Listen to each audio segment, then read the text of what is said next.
Mi chiedo se tu abbia la più vaga idea di cosa voglia dire questa parola. Amico. Tu provi tutti i sentimenti. Dimmi del senso di colpa. Ti voglio chiedere una cosa.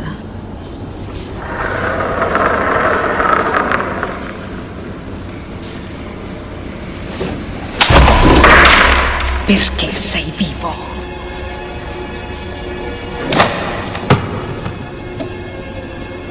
Io sono vivo.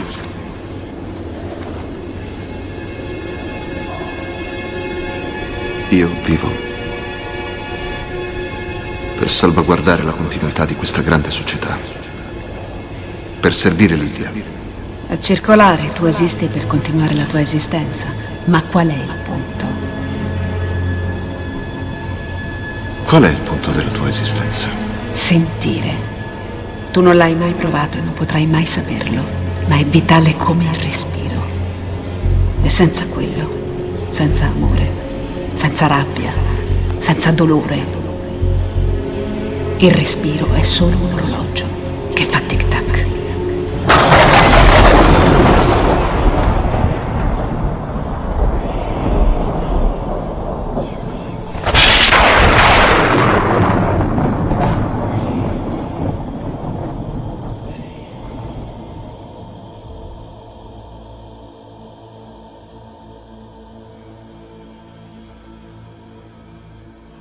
I thought we were going to talk about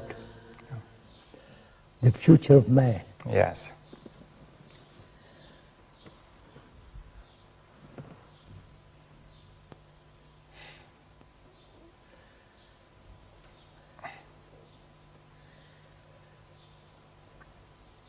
I mean, really, when we talk about man, we're talking about humanity. The whole of mankind. Whole yes. of mankind.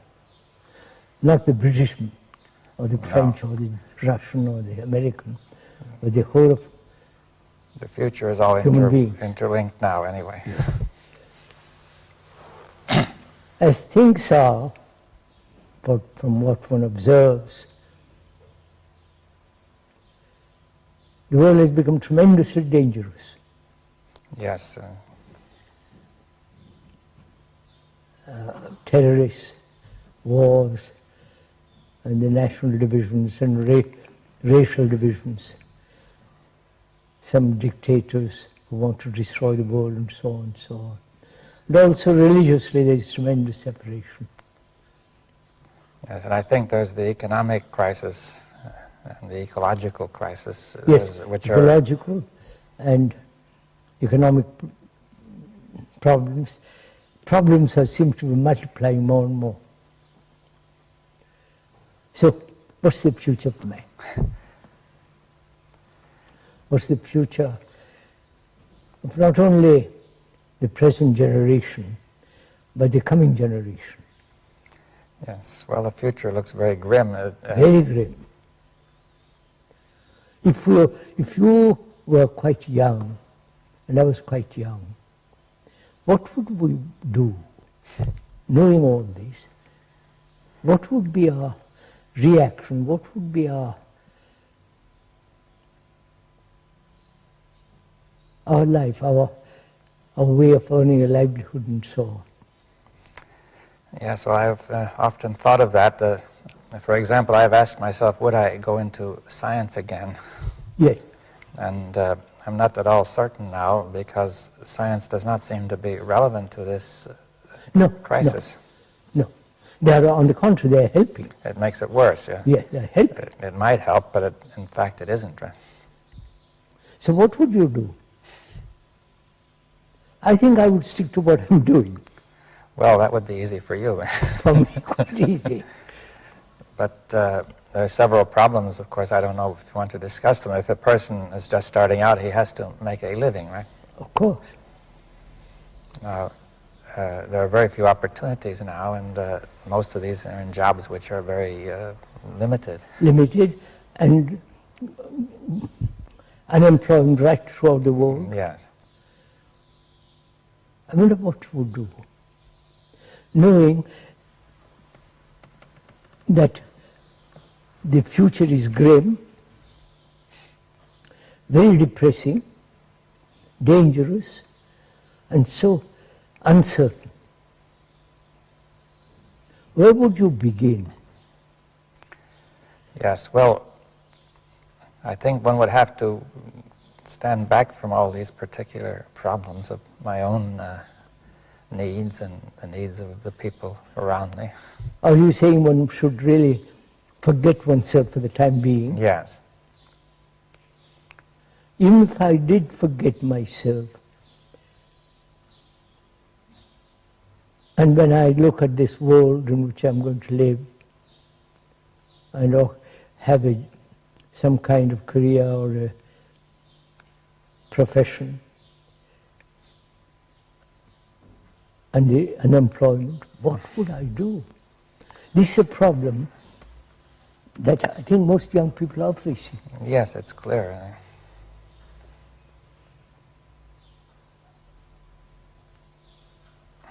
Well, have you something that you would suggest? Huh? Is there something you could suggest?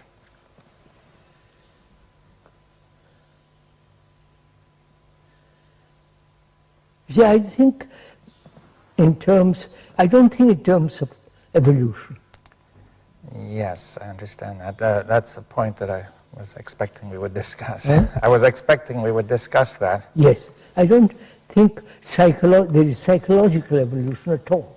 Yes. Now, we've discussed this quite often, so I think I understand to some extent what you mean, but I think the people who are new to this or viewing this tape are not going to understand. We'll discuss it, but I want to discuss this whole question, if you will. Why are we concerned about the future? Yes, well, at first, Only the whole future is now. Yes, in some sense, the whole future is now, but we have to make that clear. So it goes very much against the whole way of thinking of the tradition of mankind that all of us have been exposed to. Mankind thinks in terms of evolution, continuance, and Maybe we could approach it another way. That is, evolution seems in the present era to be the most natural way to think. And so I would like to ask you, what objections do you have to thinking in terms of evolution? Now, could I explain a point that has many meanings, this word evolution? Of course. So we are talking psychologically. Yes. Now, the first point is let's dispose of physical evolution. Acorn will grow into an oak. But also the species have evolved, for example, from the plants to the animals and to the man. That we have taken a million years to be what we are. Now, you have no question that has happened, right? No, that has happened. And it may continue to happen. Yes, that's evolution. Yes, now that is a valid process. Of course, that's a valid, natural process. Yes, it takes place in time. Yes. And therefore, in that region, past, present, and future are important, right? Yes, obviously. I don't know certain language, I need time to learn it. Well, also, it takes time to improve the brain. See, if the brain started out small with a certain, and then it got bigger and bigger, that took a million years. And become much more complex. Yes. And so on. So all that needs time. Yes. All that is movement in space and time. Yes, so you will admit physical time and neurophysiological time. Neurophysiological, absolutely, of course. Now, any sane man would. Yes, but now most people also admit psychological time, or what we call mental time. Right? Yes, that's what we are talking about. Yeah. But there is such thing as psychological tomorrow, psychological evolution. Yes, now, at first sight, I'm afraid that this will sound strange. You see, that it seems I can remember yesterday, and there's tomorrow I can anticipate, and it has happened many times from days have succeeded each other. Yes. So I do have the experience of time, you see, from yesterday to today to tomorrow, right? Of course, of course. Now that's simple enough. That's simple enough. Now, what is it you're denying, you see? I deny that I will be something, become better. That I can change and be. But now there are two ways of looking at that. See, one way is, will I intentionally become better because I'm trying? Or secondly, some people feel that evolution is a kind of a natural, inevitable process in which we are being swept along like in a current, and we are perhaps becoming better or worse, or something is happening to us. Psychologically. Yeah, but psychologically, which takes time, which may not be the result of my trying to become better. Or it may or may not be. Some people may think one way, some another. But are you denying also that there's a sort of a natural psychological evolution as there was a natural biological evolution? I'm denying that, yes. Yes. Now, why do you deny it? Because first of all, what is the psyche? Yes. The me, the ego, and so on. What is it? Yes, well now the word psyche has many meanings. It may mean the mind, for example. Now, do you mean by that the ego is the same thing? The ego. I'm talking of the ego, the me. Yes, now some people who are thinking of evolution are thinking there will be an evolution in which the me is transcended. That is, that it will rise to a higher level. Yes, will the transition does transition need time? A transcendence, a transition. Yeah, yeah. That's my whole question. Yes. So there are two questions. One is, will the me ever improve?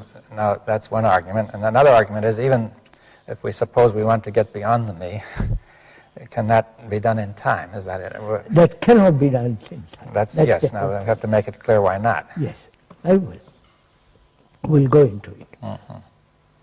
What is the me? If the psyche has such a different meanings, the me is the whole movement which thought has brought about. Well, why do you say that? The me is the consciousness, my consciousness. The me is my name, form, and all the various experiences that I've had, remembrances, and so on. The whole structure of the me is put together by thought. Yes, well, that again will be something which some people might find it hard to accept. Yeah, of course, we're discussing. Yeah, but I mean also to try to bring it out. Now, yes. The first experience, the first feeling I have about the me is that the me is there independently, and that the me is thinking. That is the me independent of my thinking? Well, my own first feeling is the me is there, independent of my thinking, and it is the me that is thinking. You see, like yes. I am here, and I could move my arm, or I could think, or I could move my head. You know. Yes. Now, is that an illusion? No. What? Because the me, when I move my arm, there is the intention to grasp something, to take something, to put something, which is also, first, is the movement of thought, and that makes the arm move, and so on. My contention is, and I'm ready to accept it as false or true, that thought is the basis of all this. Yes, your contention is that the whole sense of the me and what it is doing is coming out of thought. Now, what you mean by thought, though, is not merely intellectual thought. No, of course not. But what more? Let me see. Thought is a movement of experience, knowledge, memory, and thought. It's this whole movement. It sounds to me as if you mean the movement of consciousness as a whole. As a whole, that's right. And you say, and that now and you're saying that movement is the me, right? That whole, the whole content of that consciousness is the me. Yes. Well, there's quite a few. That me is not different from my consciousness. Yes. Well. Someone might feel, but I think one could say that I am my consciousness, because if I'm not conscious, I'm not here. Right? Of course. Now, is consciousness nothing but, say, what you have just described, which includes thought, feeling, intention? Intention, aspirations. Memories, beliefs, dogmas, the rituals I perform, the the whole, like the computer that's been programmed. Yes. Now, there are some, that certainly is in consciousness, everybody would agree. But some people would feel, or many people would feel, that there's more to it than that, that consciousness may go beyond that. Let's go into it. It is the content of our consciousness makes up the consciousness, the content. Yes, I think that requires, some understanding that, you see, the ordinary use of the word content is quite different. If you say that the content of a glass is water, right? Yes. So the glass is one thing and the water is another, right? No. It contains, the water, glass contains the water. Now the word content would suggest that something contains it, right? All right. Consciousness is made up of all what it has remembered, beliefs, dogmas, rituals, the nationalities, fears, pleasures, sorrow. Yes. Now if all that were absent, would there be no consciousness? Not as we know it. But there still would be a kind of consciousness. A totally different kind. Well, then I think you really mean to say that consciousness as we know it is made up. I said that. Oh, yes. Consciousness as we know it is all that. As we generally know it. Right? Yes. And that is the result of multiple activities of thought. Thought has put all this together, which is my consciousness. The reactions, the responses, the memories, the remembrances, extraordinary complex intricacies, subtleties, all that makes up consciousness. As we know it, right? Huh? As we know it, right? As I've said that. Yes. As we know it. Yes. Now, yeah. Whether that consciousness has a future. Yes. Does it have a past? Of course. Has a it's past. Remembrances. Yes, remembrance. So why do you say it has no future then?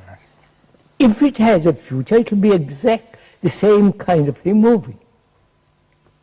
The same activities, same thoughts, same modified, but the pattern will be repeated over and over again. Yes. Now, are you saying that thought can only repeat? Yes. But there's a feeling that thought can develop new ideas, for example. But thought being limited, because knowledge is limited. If you admit that knowledge will always be limited. Yes, well, that again might require some discussion. Of course, we must discuss. You see, now, why do you say knowledge is always limited? Because as a scientist, you're experimenting, adding, searching. So you're adding. And after you, some other person will add more. So knowledge, which is born of experience, is limited. Yes, though some people have said it isn't, they would hope to obtain perfect knowledge or absolute knowledge of the laws of nature.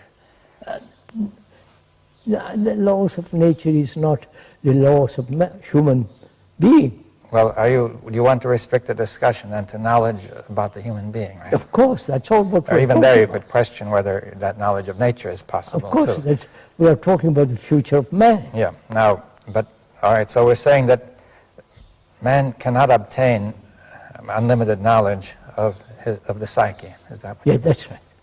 There's always more that's unknown. Yeah, there's more and more unknown. Yes. So, if once we admit that knowledge is limited, then thought is limited. Yes, thought depends on knowledge, and the knowledge does not cover everything. That's right. Therefore, thought will not be able to handle everything that happens, right? That's what the politicians and all the other people are doing. They think thought can solve every problem.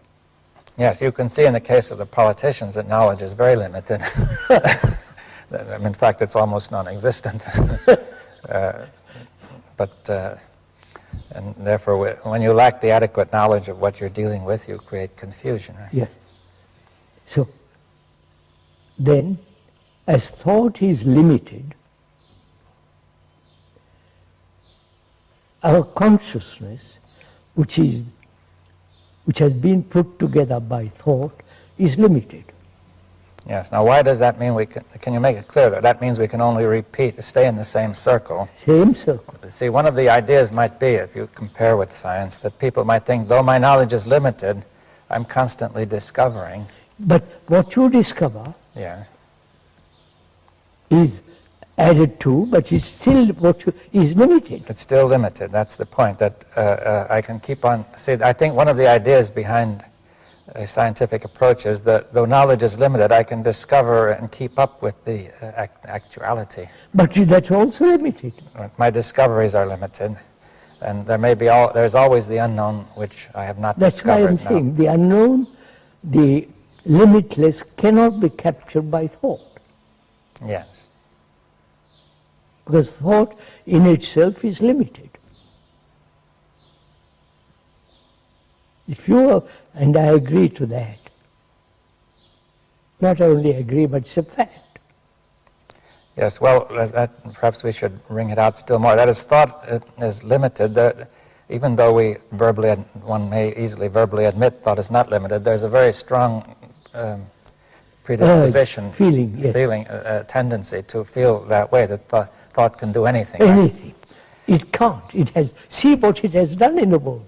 Well, I agree that it has done some terrible things, but that doesn't prove that it's always wrong. You say that maybe you could always blame it on the people who have used it wrongly, you see. I know that's a good old trick. But thought in itself is limited. Therefore, whatever it does is limited. Yes, now, and it's limited in a very serious way, is what you're saying. That's right. Oh, of course, in a very, very serious way. Now, could we bring that, say what that way is? I mean, that way is what's happening in the world.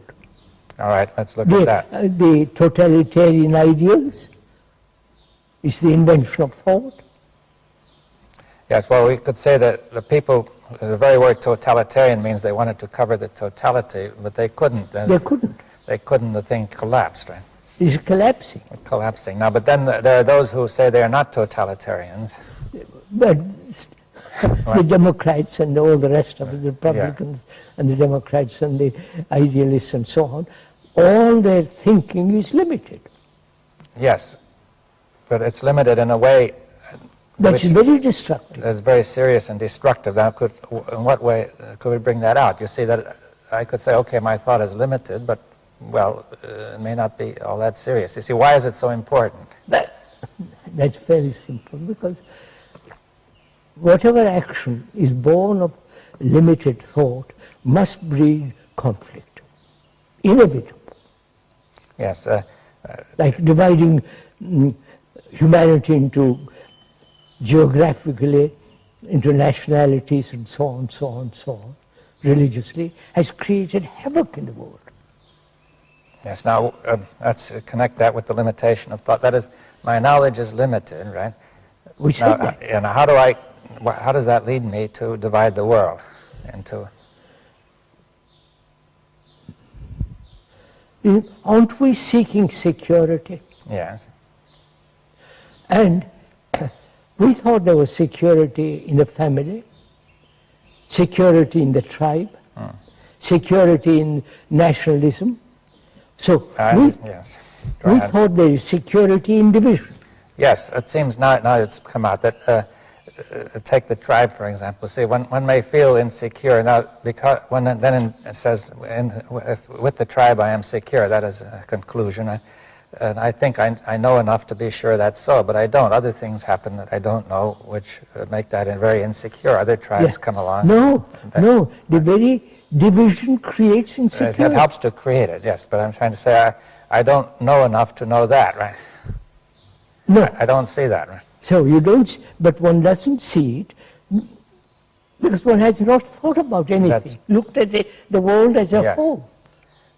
Yes, well, the thought which attempts to, the thought which aims at security attempts to know everything important. Yes. and it assumes that it knows everything important, and then it says this will bring security. Now, not only are there a lot of things it doesn't know, but one thing it doesn't know is that this very thought itself is divisive, right? Divisive. Yeah. Divisive. It's going to, because I define an area which is secure and divide it from another area. Because in itself it's limited. Yes. Anything that's limited must inevitably create conflict. We mean any thought that's... If I say I'm an individual, it's limited. Yes. I'm concerned with myself, that is very limited. Yes, we have to get this clear. See, if I say this is a table which is limited, it creates no conflict, right? No, there's no conflict. Now when I say this is me, it creates conflict. Now, yes. Now, the me is a divisive entity. Yeah, let's see it more clearly why, you see. Because it is separative, it is concerned with itself. The me identifying with the greater nation is still divisive. Yes, well, I define myself in the interest of security so that I know what I am as opposed to what you are, and I protect myself, right? Now, this creates a division between me and you. Right? We and they and so on. We and they. Now, that comes from my limited thought because I don't understand that we are really closely related and connected. That's why we are human beings. Yeah, we're all human beings. All human beings have the same, more or less the same problem. Now, I haven't understood that. My thought is, my knowledge is limited. I think that we can make a distinction and protect ourselves or me and not the others. Huh? Yes, that's right. But in the very act of doing that, I create instability. Right? Yeah, that's right. You create insecurity. So, if we see that, not merely intellectually or verbally, but actually feel it, that we are the rest of humanity, then the responsibility becomes immense. Yes, well, how can you do anything about that responsibility? Then either contribute to the whole mess or keep out of it. That is, not to be at peace, to have order in oneself. Well, I didn't. I'll come to that. I'm going to talk. Yes, you see, let's come, you see, I think we've touched on an important point, that we say the whole of humanity, of mankind, is one. Yes. And therefore, to create division there is destructive. Yes. Now, whereas to create division between me and the table is not dangerous, because in some sense we are not one, though. Me and the trees. That's only in some very general sense that we are one. But now, mankind doesn't realize that it is all one. I think we have, you see. Why? Well, let's go into that. You see, I think we've been going, that this is a crucial point, that it's clear it doesn't, because there's so many divisions, and not only in nations and religions, but from one person to another. I know. Why is there this division? There, first of all, is the feeling, at least in the modern era, that every human being is an individual, right? This may not have been so strong in the past. That's what I question. I question altogether whether we are individuals. Yes, well, that's a big question, because... Yeah, of course. We said just now, the consciousness, which is me, is similar to the rest of mankind. They all suffer. Yes. They all have fears. They're all insecure.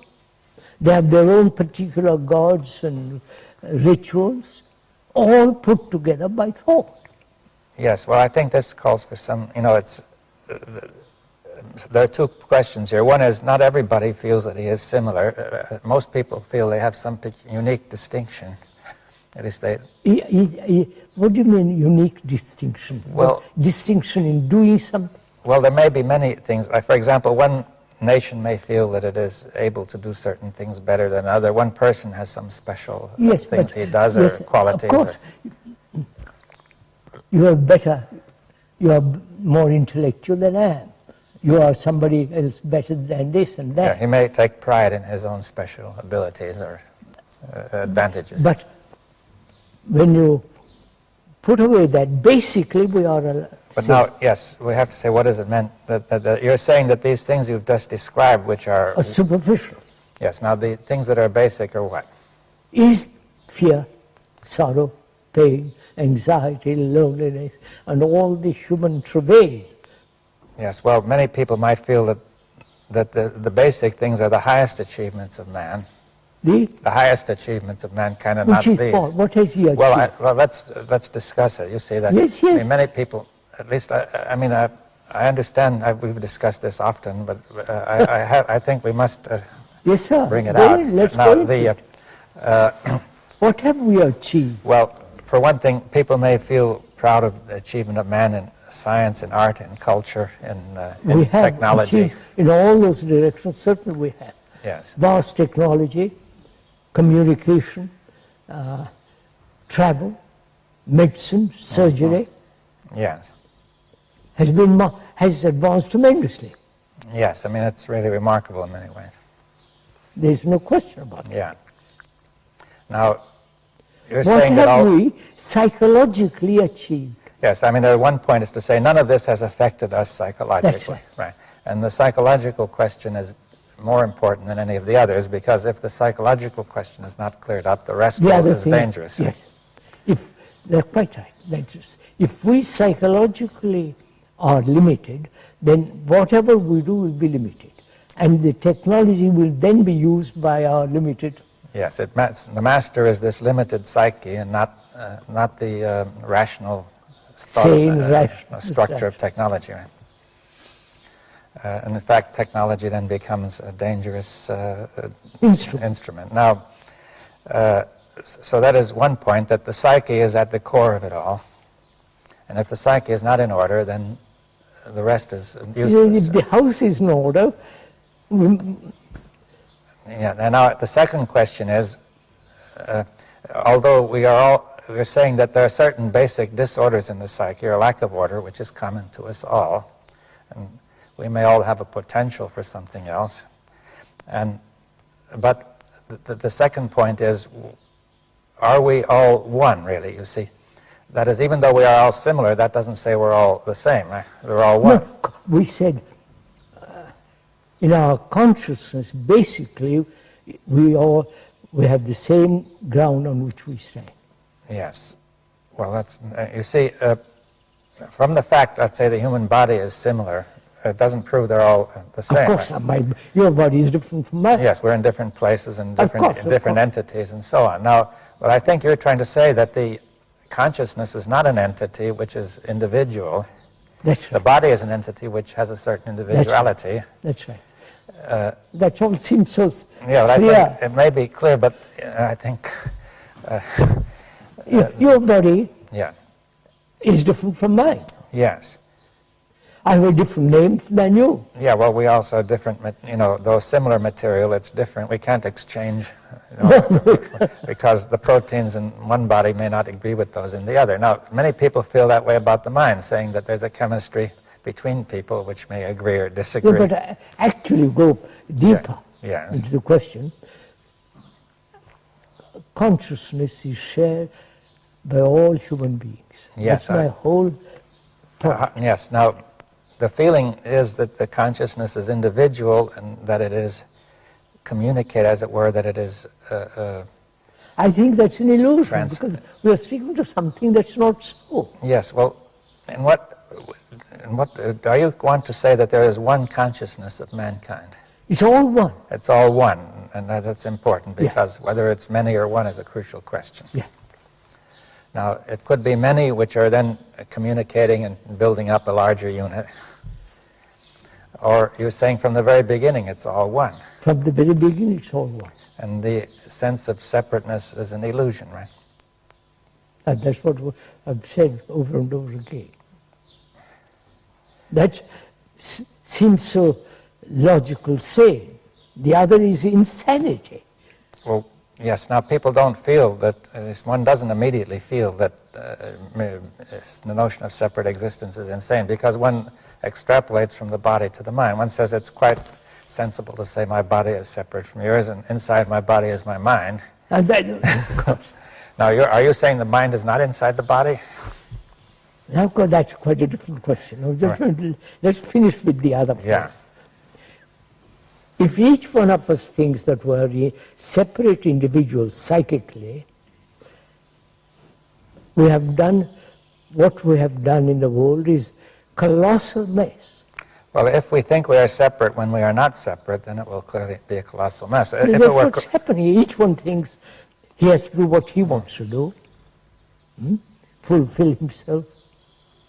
So he's struggling to be, he's struggling in his separateness to achieve peace, to achieve security, which that security and that peace is totally denied.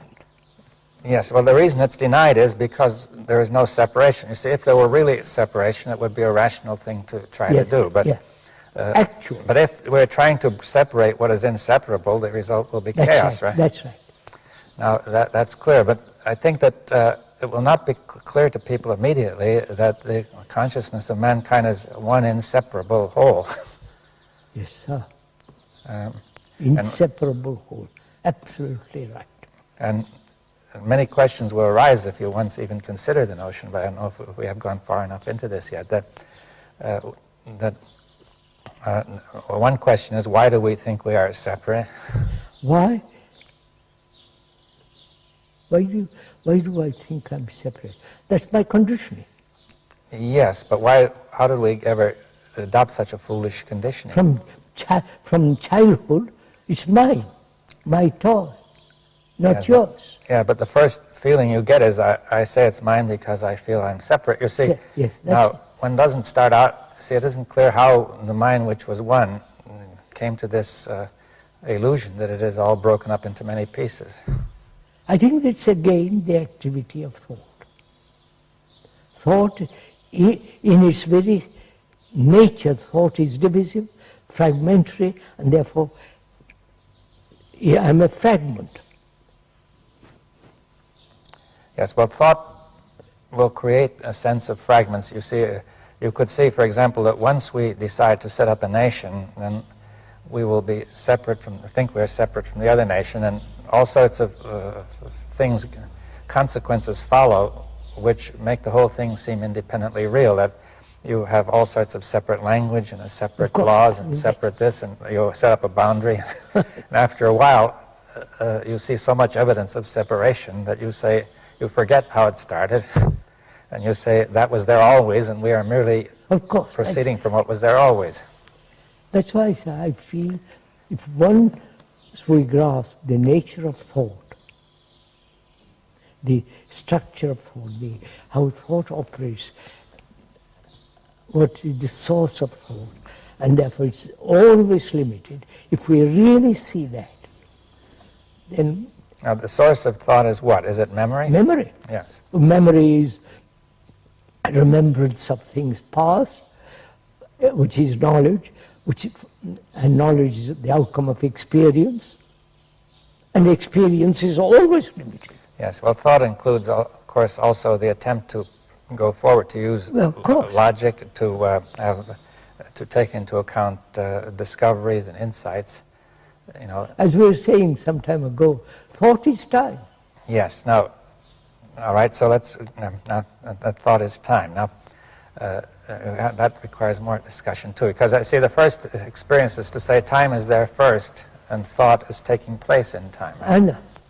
Now, for example, if we say that movement is taking place, the body is moving, and this requires time. Right? Now, to go from here to there needs time. Yes. To learn a language needs time. Yes, to grow a plant needs time. To grow the whole thing. All right, now, to paint a picture takes time. Well, we'll also say to think takes time. Right? So we think in terms of time. Yes, well, let's see, the first point that one would tend to look at is to say, just as everything takes time, to think takes time, right? Now, but you're saying something else, which is that thought is time. Thought is time. That is psychically speaking and psychologically speaking. Of course. Now, how do we understand that? How do we understand that What? Thought is time. You see, it's not obvious. Oh, yes.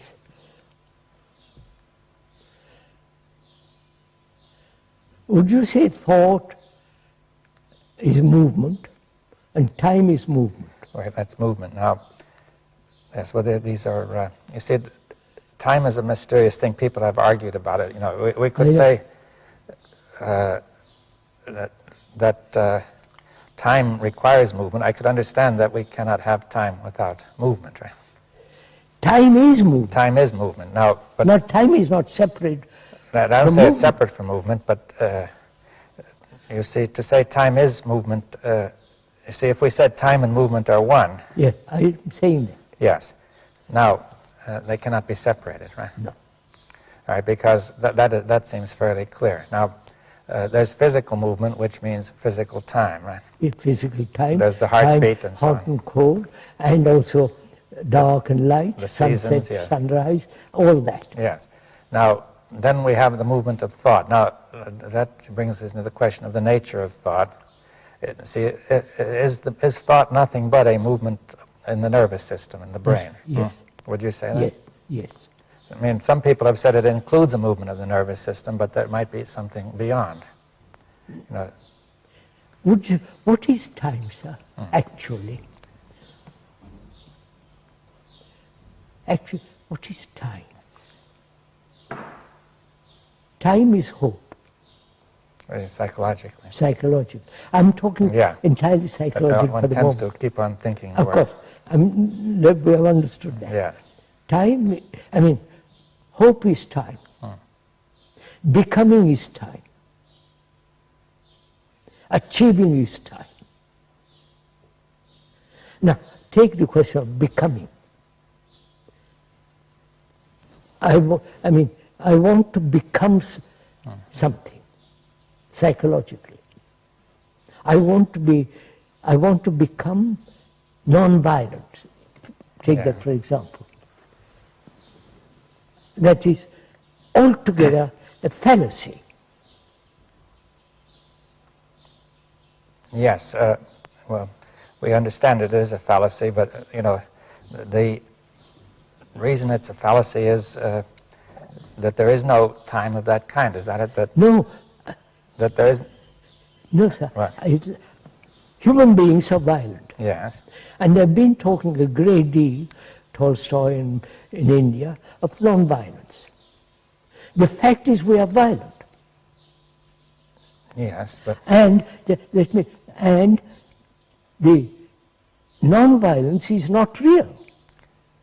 Yeah, but we want to become that. Yeah, but see, it's again an extension of the kind of thought that we have with regard to material things. You say, if you see a desert, the desert is real, and you say the garden is not real, but in your mind is the garden, which will come when you put the water there. Yeah. So we say we can plan for the future when the desert will become fertile, right? That's all right. Now you are saying. Now we have to be careful. We say we are violent, but we cannot, by similar planning, become non-violent. Non-violent. Now, why is that? Why? Because the non-violent state cannot exist while there is violence. Yes, yes. That's an ideal. Yeah. Well, one has to make it more clear, because you see, in the same sense, the fertile state and the desert don't exist together either. But you see, I think that you're saying that in the case of the mind, when you are violent, it has no meaning. That's the only state. That's all there is. Yeah, and not the other. The movement toward the other is illusory. It's illusory. Yes. So all ideals are illusory, psychologically. The ideal of building a marvelous bridge is not illusory. No, you can plan it. Yeah. But to have psychological ideals.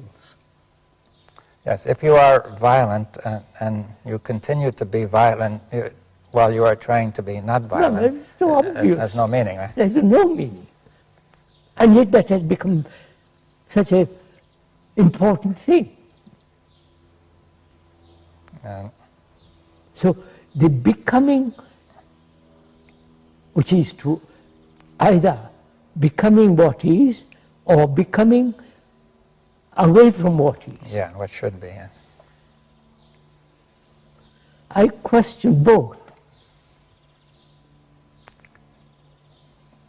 Yes, well, if you say there can be no sense to becoming in the way of self-improvement, or... That's self-improvement is something so utterly ugly. So we are saying, sir, that the source of all this is the movement of thought as time. When once we admit time psychologically, all the other ideals, non-violence, achieving some super state and so on, become utterly illusory. Yes, now, when you're talking the movement of thought as time, that it seems to me that say that that movement of thought, that time which comes from the movement of thought is illusory, is it? Yes. That we sense it as time, but it's not a real kind of time. I mean, that's why we ask, what is time? Yes. I need time to go from here to there. I need to, if I want to learn some engineering, I must study, it takes time. That same movement is carried over into the psyche. And say, I need time to be good. Yes, now, in order... I need time to be enlightened. Yes, that will always create a conflict, right? Yes. One part of you and another. Yeah. And so that movement in which you say I need time also creates a division in the psyche. That's right. Between, say, the thinker, observer, and the observed, right? That's right. We are saying the observer is the observed. Yes, and therefore there's no time, is what it is. That's right. Psychologically. The experiencer, the thinker, is the thought. There is no thinker separate from thought. Yes.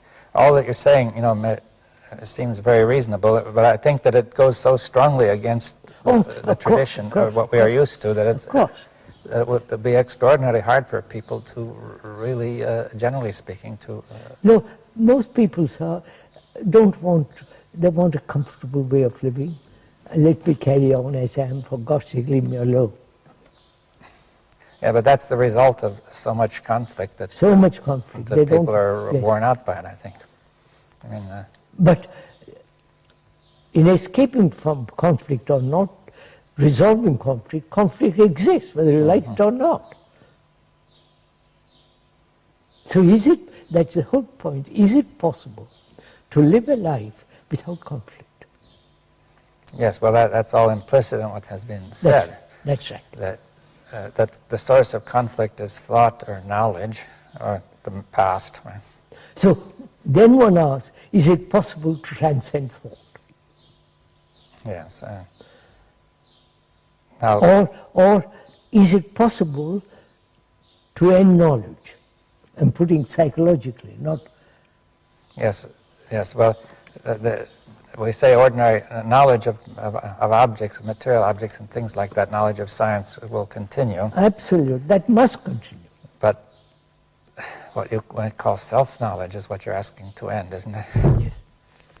Yes. On the other hand, people have said self-knowledge, even you have said self-knowledge is very important. Self-knowledge is important, but if I take time to understand myself, that is, I will understand myself eventually by examination, analysis, and so on, watching my whole relationship with others, and so all that involves time. Yes, well... And I say that there is another way of looking at the whole thing without time, which is when the observer is the observed. Yes. In that observation, there's no time.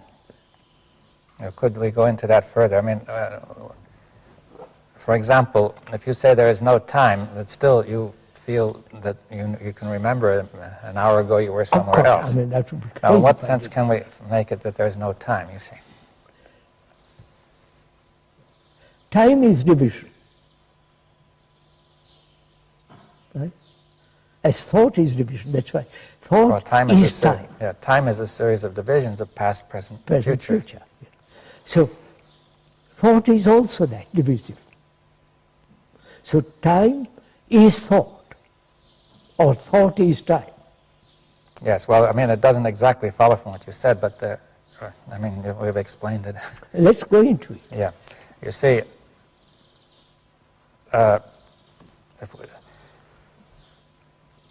at first sight, one would think that there are thought makes divisions of all kinds, with a ruler and with all kinds of things. It also divides up intervals of time, past, present, and future. Now, it doesn't follow from just that thought is time. You see. We said time is movement. Yes. Thought is also a series of movements. Yes. All right. So both are movements. Yes. So thought is a movement, right? A movement we suppose of the nervous system, right? And you see, it's a movement of becoming. I'm talking psychologically, not psychologically. But I mean, whenever you think, something is also moving in the blood and the nerves and so on, right? All right. Now, when we talk of a psychological movement, do you mean just a change of content? Change of content. Well, what is the movement? You see, what is moving? So, look, I am this. Yeah. And I'm attempting to become something else, psychologically. Yes, so that movement is in the content of your thought, you see. Yes, right? yes. So if you say, I am this and I am attempting to become that, then I am in movement, right? Yes. At least I feel that I'm in movement, right? Yes. No, but I am, say for instance, I'm greedy. Yeah. Greed is a movement. What kind of a movement is it? To get what I want. To get more, yeah. More. It's a movement. All right. And I find that movement painful. Suppose. And I try not to be greedy. Yes. The attempt not to be greedy is a movement in time, is becoming. Yes, but even the greed was becoming, right? Of course. So, is it possible, that's the real question, is it possible not to become psychologically? Well, it seems that would require that you should not be anything psychologically. That is, as soon as you define yourself in any way, then... No, we'll define it in a minute. What? No, but I meant, look, if you say, if I define myself as greedy, or I say I'm greedy, or I am this, or I am that, then either I will want to become something else or to remain what I am, right? Now, can I remain what I am? Mm-hmm. Can I remain not with non-greed, but with greed? And greed is not different from me. Greed is me. Yes, that will require, the ordinary way of thinking is that I am here and I could either be greedy or not greedy. Right? Of course. As these are attributes which I may or may not have. Now, but the attributes are me. Yes, now that again goes very much against our common language and experience. Of course, right? sir. That I am, instead of saying that I am my attributes, which suggests that the thought of attribution creates me, right, the sense of me. You see, all the qualities, the attributes, the virtues, the judgments and conclusions and opinions is me. Well, it seems to me that this would have to be perceived immediately as obvious. That's the whole question. To perceive the totality of this whole movement instantly. Then we'll come to the point, perception. Whether it's possible to perceive, it sounds a little odd and perhaps a little crazy, But it's not. Is it possible to perceive without all the movement of memory? To perceive something directly, without the word, without the reaction, without the memories entering into perception. Yes, well, that's a very big question because memory has constantly entered perception. Of course, that's the whole... You see, it would raise the question, what is going to stop memory from entering perception? Nothing can stop it. Yes. But if I see the reason, the rationality of the activity of memory, which is limited, the very perception that it is limited, you are moved out of him to another dimension. It seems to me you have to perceive the whole of the limitation of memory. Now, not one part. You can see in general that memory is limited, you see, that because now, but there are many ways in which this is not obvious, you see. For example, many of our reactions are not obvious, are maybe memory, but we don't experience them as memory, you see. Like you say, I experience me as being there presently and not memory, you see. That's the common experience. So suppose I say I want to become less greedy, right? So I experience greed and I experience the urge to become as actuality, and not merely the result of memory, but I say I can remember that I have been greedy, but this me, the me is the one who remembers, not the other way around, that, of course. That memory creates me, right? So all this really comes down to, can man live, humanity live without conflict? That really basically that comes to that. Can we have peace on this earth? Yes, well, go ahead. And the activities of thought will never bring it about. Yes, well, it seems clear from what has been said that the activity of thought cannot bring about peace. It's inherently brings about, psychologically, it inherently brings about conflict. Yes. If we once really see or acknowledge that, our whole activity will be totally different.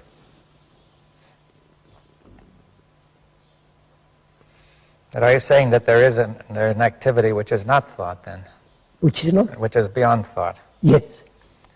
And which not only is beyond thought, but which does not require the cooperation of thought. That is... Oh, certainly not. That is that it is possible for this to go on when thought is absent. That's a real point we have often discussed. Yeah. Whether there is anything beyond thought. Not something holy, sacred, I'm not talking that. I'm talking, is there an activity which is not touched by thought? We are saying there is.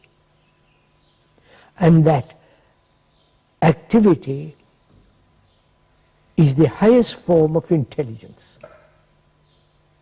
Yes, well, now we brought in intelligence. I know. I purposely brought it in. So intelligence is not the activity of cunning thought.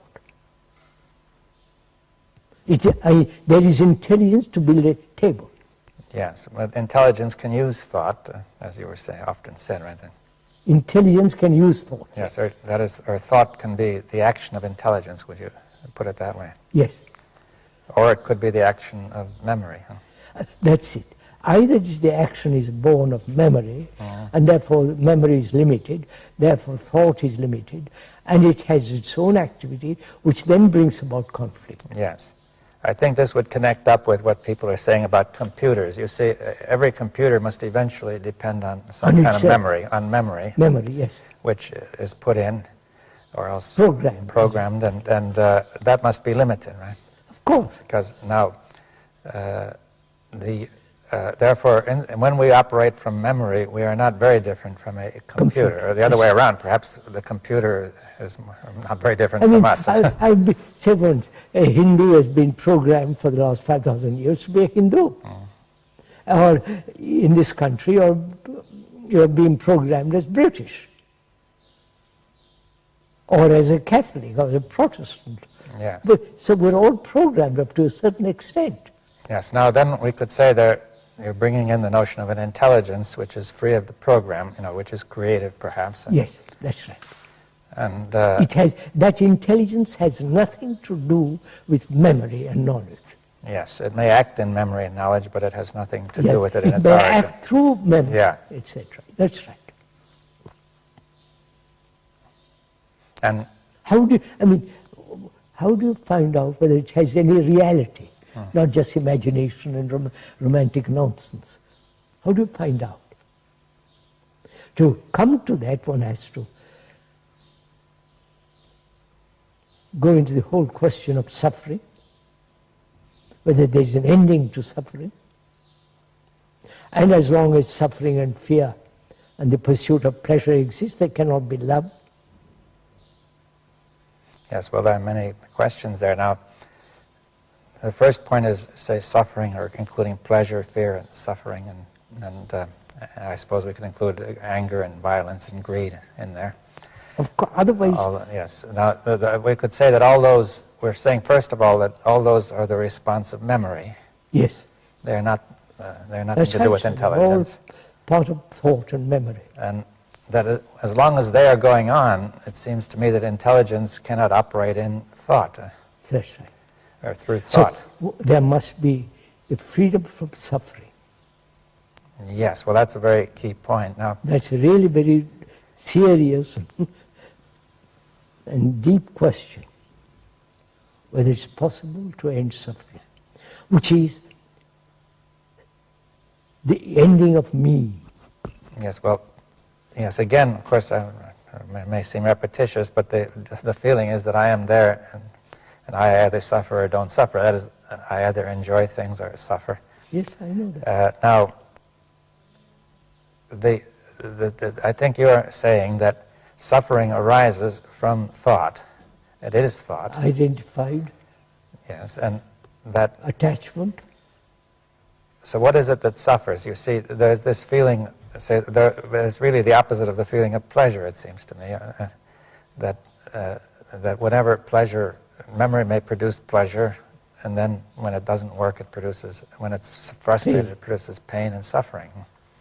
Not only that, suffering is much more complex, isn't it? Yes. Suffering, what is suffering? Yes. Well, that's. The meaning of the word is to have pain, to have grief, to feel utterly lost, lonely. Yes, well, it seems to me that it's not only pain, but a kind of a total pain, Yes. a very pervasive. But suffering is the loss of someone. Or loss of something very important, right? Yes, of course. Loss of my wife, or loss of my son, brother, whatever it is. And the desperate sense of loneliness. Yes, or else just simply the fact that the whole world is going into such a state. Of course. I mean, all the wars. And makes everything meaningless, you see. What a lot of suffering the Balkan Wars have Yeah. created. Well, all these wars, I mean, it's... And wars have been going on for thousands of years. That's why we are carrying on with the same pattern of the last 5,000 years or more of wars. Yes, now, one can easily see that the violence and hatred in wars will interfere with intelligence. Obviously. Now, it's not quite so obvious. See, I think some people have felt that suffering, by going through suffering, people become intelligent, purified, like going through the crucible, yes, the metal yes, being refined in the crucible, right? I know that through suffering you learn. Or you are purified in some way. You are purified. This is through suffering. Your ego is vanished. Yeah, dissolved, Dissolved. refined. It doesn't. People Yes. have suffered immensely. How many wars, how many tears. And the destructive nature of governments. Yeah, so they've suffered any number of things. I can multiply them. Unemployment, ignorance of Yes, all well, that. disease, pain, Oh. everything. But you see, what is suffering really? Why does it destroy intelligence or interfere with, prevent it? Why does suffering prevent intelligence? What is going on, really? Suffering is only concern, is a shock, I suffer. I have pain. It is the essence of the me. Yes, the difficulty with suffering is that it's the me that is there that is suffering. Yes. And this me is really being sorry for itself in some way. My suffering is different from your suffering. It isolates itself, yes. Yes. And it creates an illusion of some kind. We don't see suffering is shared by all humanity. Yes, well, but suppose we see it is shared by all humanity. Then I said, well, then I begin to question what suffering is. It's not my suffering. Yes, well, that's important. In order to understand the nature of suffering, I have to get out of this idea that it's my suffering. My suffering. Because as long as I believe it's my suffering, I have an illusory notion of the whole thing. Now that's And I can never end it. yeah, well, but not if you treat it. If you're dealing with an illusion, well, you can do nothing with it. But you see, why? Now we have to come back. Why is suffering the suffering of humanity? See, at first it seems that I feel a pain in the tooth, or else I have a loss, or something has happened to me, and the other person seems perfectly happy. Yes, that's right. But also he's suffering too in his own way. Yes, at the moment you don't see it. He doesn't see it, but he has his problems too. Right? So suffering is common to all humanity. Yeah, but the fact that it's common is not enough to make it all one. It's actual. Yes, but I want to say, are you saying that the suffering of mankind is all one, inseparable, Yes, sir. That's what I've been saying. as is the consciousness of Yeah, mankind? that's right. That when anybody suffers, the whole of mankind is suffering, right? If one country kills hundreds and thousands of human beings,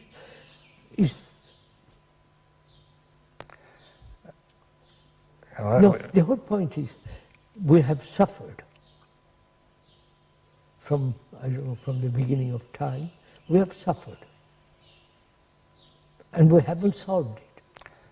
No, that's clear. It hasn't been solved. We haven't solved it. But see, We I haven't think ended suffering. I think you've said the thing you've said, which is that the reason we haven't solved it is because we are treating it as personal or as a Yes, small that's right. group where it cannot. That's an illusion. Now, Yes. any attempt to deal with an illusion cannot solve anything. Now, we would like to make it very clear. Thought cannot solve anything Well, yes, because psychologically.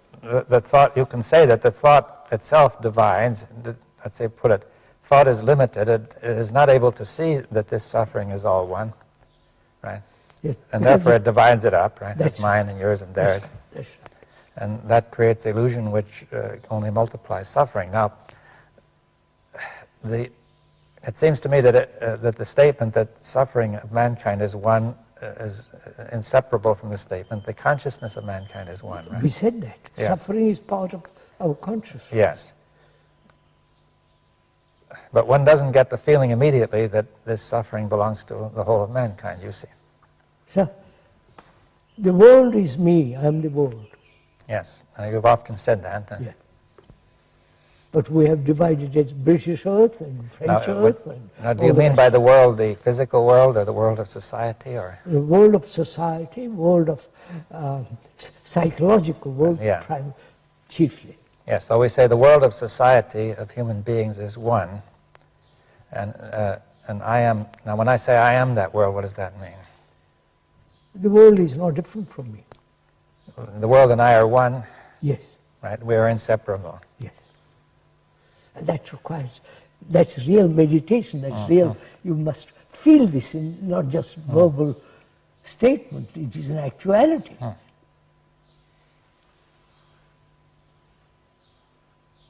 I am my brother's keeper.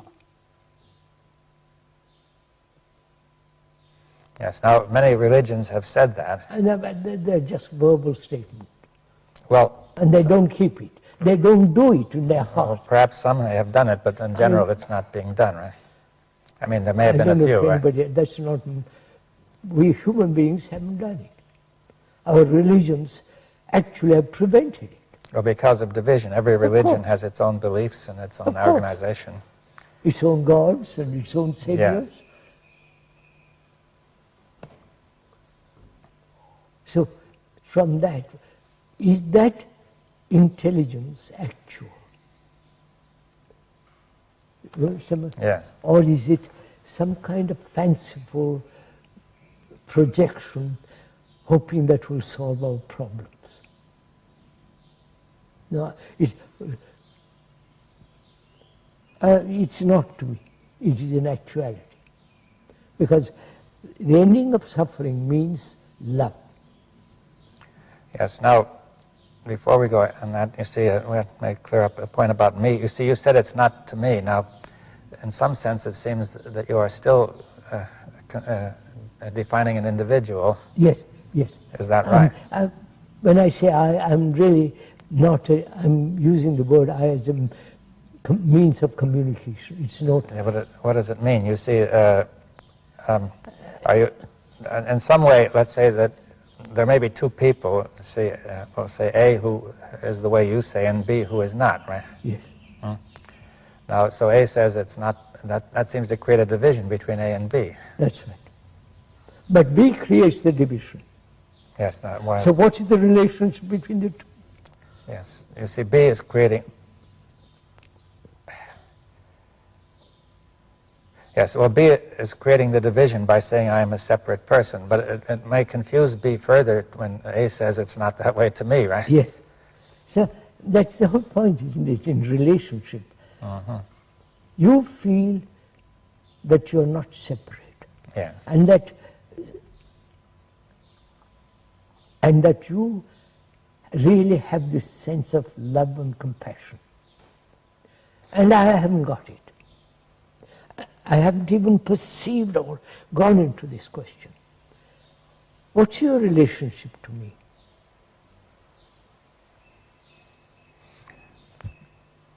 Yes, well, That's what I'm saying. Your discussed that, yes. relationship, you have a relationship Yeah. with me, but I haven't any relationship with you. Well, yes, I think one could say that the person who hasn't seen is almost living in a world of dreams psychologically. And therefore, the world of dreams is not related to the world of being awake. That's right. But the fellow who's awake can at least awaken perhaps the other fellow. You are awake, I'm not. Yes. And if I'm, then your relationship with me is very clear. But I have no relationship with you. I cannot. I insist on division, and you don't. Yes, in some way we have to say the consciousness of mankind has divided itself. It's all one, but it has divided itself Of course. by thought, right? That's what we've been through. Yes, and that's why we're in this situation. That's why all the problems that humanity has now, psychologically as well as in other ways, is the result of thought.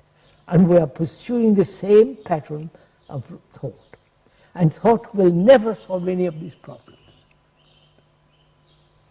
So there is another kind of instrument, which is intelligence. Yes, well, that opens up an entirely different subject. Yeah, I know. And you also mentioned love as well, or compassion, right? Without love and compassion, there is no intelligence. Yes, and that you cannot be compassionate if you are attached to some religion, some post, you're tied to a post like an animal tied to a post, and it can think it is compassionate. Yes, well, as soon as your self is threatened, then you cannot, it all vanishes. But you see, what you really think is important. Self hides behind other things. Yeah. I mean, noble ideals. Yes. Right? It has immense capacity to hide itself.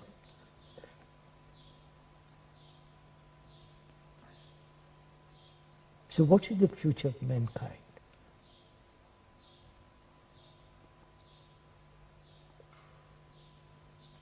From what one observes is leading to destruction.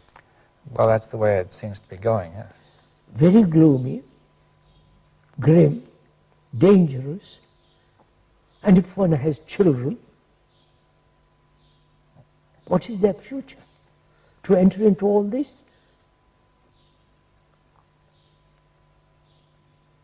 And go through all the misery of it all? So education becomes extraordinarily important. But now education merely accumulation of knowledge. Yes, well, every instrument that man has invented for, or discovered or developed has been turned toward destruction. That's Yes, where sir, absolutely. They are destroying nature. The very few tigers now. very few. Tigers and Oh, yes, animals. yes. They're Well, destroying yes, everything. well, they're destroying forests and Right. agricultural land and Overpopulation. Nobody seems to care. Well, I think people, there are two things. One is people are immersed in their own problems, right? Immersed in their own little plans Yes, to and save humanity. well, some people, most people are just immersed in their plans to save themselves, but those who are, others have plans to save humanity. But I think also there's a tendency toward despair implicit in what's happening now, that people don't think anything can be done. Yes. And if they think something can be done, they form little groups and little Yeah. theories. That's what there are those who are very confident of what they're doing, and and those who lack Like confidence. most prime ministers are very confident. But They then don't know what they're doing. Really. but then most people don't have much confidence in what they're doing. I and- know. If you have tremendous confidence, I accept your confidence and Yes. go with you. Yes, but since thought is limited, Then we... Notice that it is the future of mankind, future of humanity. I wonder if anybody is concerned with it. Or each person or each group is only concerned with its own survival. well, I think the first concern is always has been with survival, either the individual or the group. You see, that has been the history of mankind. Therefore, perpetual wars, Yes. perpetual insecurity. Yes, but this is, as you said, the result of thought, which makes the mistake of, on the basis of being incomplete, to identify the self, Yes. with the group Now, and so on. You happen to listen to all this, you agree to all this, you see the truth of all this. Those in power will not even listen to you. No. They are creating more and more misery, more and more becoming dangerous. How do you then, what's the point of you and I agreeing, seeing something true? This is what people are asking. What's the point of you and I seeing something to be true? And what effect has it? Yes, well, it seems to me that if we think in terms of effects, we are bringing and in also it's time. a wrong question. Yeah, we bring in time. We are bringing in the very thing which is behind the trouble. Trouble, yes. That is, their first response would be, we quickly must get in and do something Do to something. change the course of events. Therefore form a society, Yeah. foundation, organization, all the rest. But you see, our mistake is that to do that, we must think about something, and that thought is incomplete, right? We don't really know what's going on. Yeah. And people have made theories about it, but they don't know. No, but come down to it. If that's the wrong question, then as a human being, who is mankind, what is my responsibility? Well, I think it's the same as... Apart from effect and all the Yeah, we rest can't look toward effects, we see. But it's the same as with A and B, that A sees and B does not, right? Yes. Now, suppose A sees something and most of the rest of mankind does not, right? Then it seems that, see, well, one could say mankind is in some way dreaming, asleep. You know, it's dreaming. It's caught in illusion. Illusion, Yeah. and the point is that to somehow, if somebody sees something, then his responsibility is to help wake that person, wake the others up, right? To get out of the illusion. That's just it. I mean, this has been the problem. That's why the Buddhists have projected the idea of the Bodhisattva, who is compassionate and is essence of all compassion, and is waiting to save humanity. Sounds nice. It's a happy feeling that there is somebody doing this, but in actuality we won't do anything that's not comfortable, satisfying, secure, both psychologically and physically. Yes, well, that's the source of the illusion, basically. How does one make another see all this? They haven't time, they haven't the energy, they haven't even the inclination, they want to be amused. How does one make X see this whole thing so clearly that she says, all right, I've got it, I'll work. I see I'm responsible, I won't be all the rest of it. I think that's the tragedy of those who see and those who